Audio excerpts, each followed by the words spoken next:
mugi konjokku kulon. Iya, Kresna.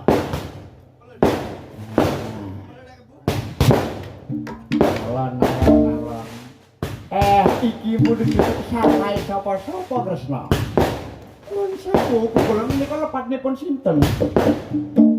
Ngene Kresna. Duk nalika semono kadangmu si Werkudara iki mau janji marang wujude Kebo Gumarang. Apa-apa ing ngono.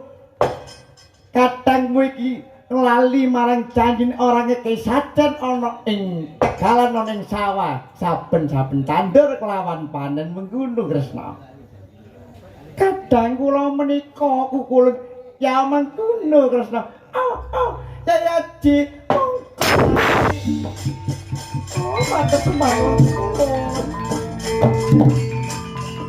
eling abis mungkin satu tahun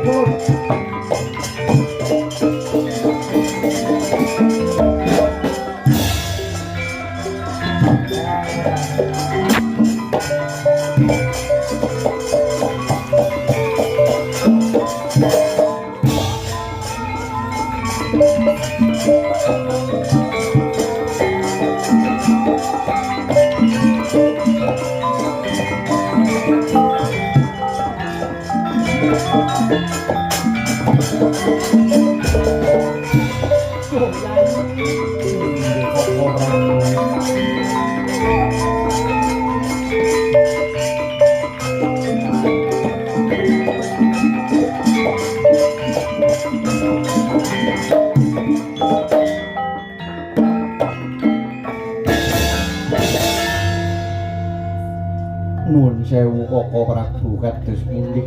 Nun makaten Yayaji. Menika kadang kula adi kula Werkudara ingkang gadhah janji kalian Kebo Gumarang.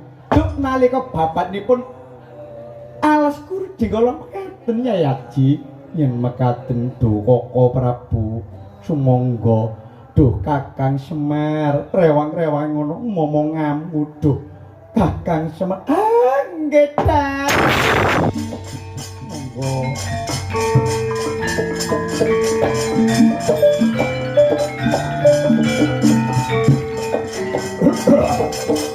Loh.